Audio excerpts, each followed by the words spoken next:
Now, on 105.9 FM and streaming worldwide on the WMAL app, O'Connor and Company. All right, it is 6:37. News Talk 105.9 WMAL.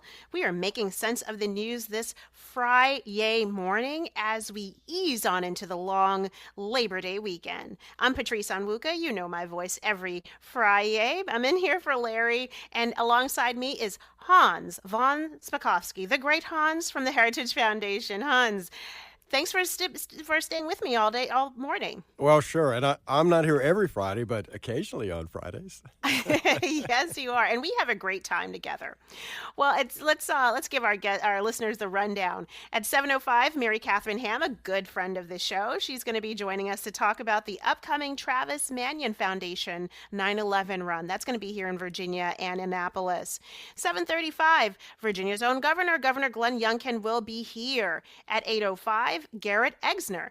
He was appointed to the Virginia Military Institute Board of Governors by Governor Youngkin. He's going to join us. And at 8:30, Stuart Whitson, who's running for Virginia's 11th Congressional District. He's going to be here to give us an update. But right now, I am happy to welcome to the program Mr. John Reid, who is running for Lieutenant Governor of Virginia. Good morning, John.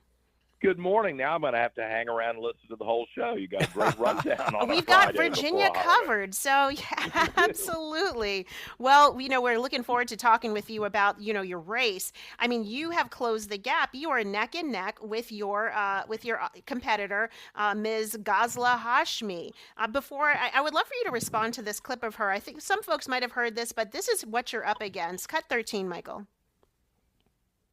I know the fear of being attacked. Trump's hate pushed me to run and flip the state Senate. All right, so she is saying that her hate for Trump pushed her to run. Take it away, John. Why are you running for Lieutenant Governor? Well, there are a lot of reasons. 2020 and 2021, I think, were really bad for Virginia. I think Democrats, when they were in power, made a lot of bad decisions that harmed a lot of people, and they still don't totally get it. Even when they lost and Glenn Youngkin, Winsome Sears, and Jason Miyares were put in office to kind of counter these bad decisions, some of them directly related to bad decisions in Northern Virginia with the school system, telling parents to buzz off. I mean, they still don't seem to have gotten the message. But I will tell you that I decided to leave my radio show and a career in international business to do this because I'm a native Virginian. I know how great Virginia can be. We've had a good 4 years under Governor Youngkin. I think we can continue that trend. I think with my personal background in business and my interactions in politics, kind of bridging two different worlds, I'll be able to find common ground with a lot of people who've never voted Republican before. And I think I can bring people to the Republican Party and to conservative principles that will serve us all well going forward. And that's the proposition I'm offering, is reasonable, being responsible, and being fair at the state capitol. And we're close to losing that if we let the Democrats back in. John, I'm glad to see that poll, but I'm not surprised because, you'll recall I saw you working the crowd at I think it was the July 4th parade in Fairfax County, and that's a pretty blue area, but you were getting a great reception from the crowd there. Well, I think a lot of Democrat areas in Virginia are used to Republicans saying, I'm not coming because we won't win. Heck with that. I'm going everywhere across the state. I haven't taken a day off since January 27th when I announced that I was running and I left the radio program.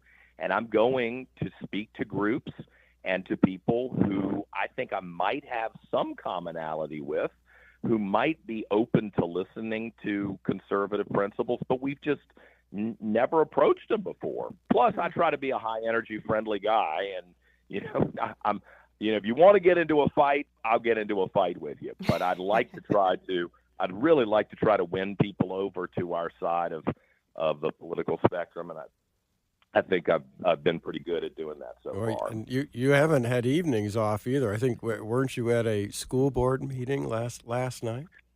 Whew, I'm still feeling it. It was really kind of tension-filled yesterday in Fairfax. There was probably 100 people, no kidding, who were defending this kind of, I think, insane trans policy, which is just tearing up school systems and ruining the experience for students all over the Commonwealth, not just in Northern Virginia. And then I was specifically there talking about this horrible story which lingers. We're now 2 weeks past when it broke, about the school system, at least some employees, taking 2 young girls, kind of bullying them into getting abortions, keeping it secret from the parents.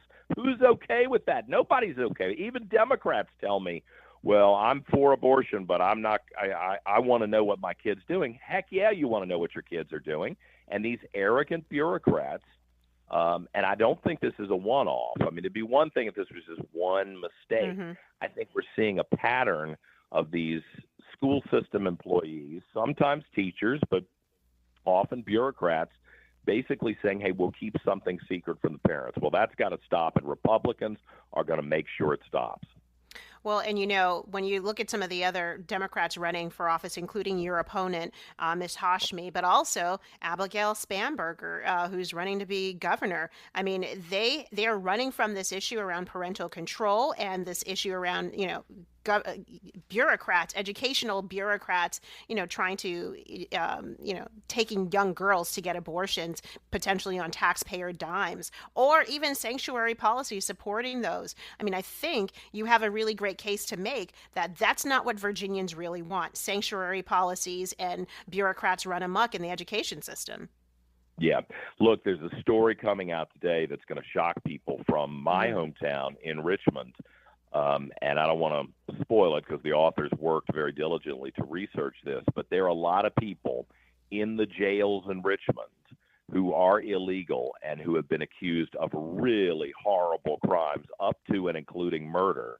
And our prosecutor in Richmond, another Democrat soft on crime prosecutor, refuses to take that seriously.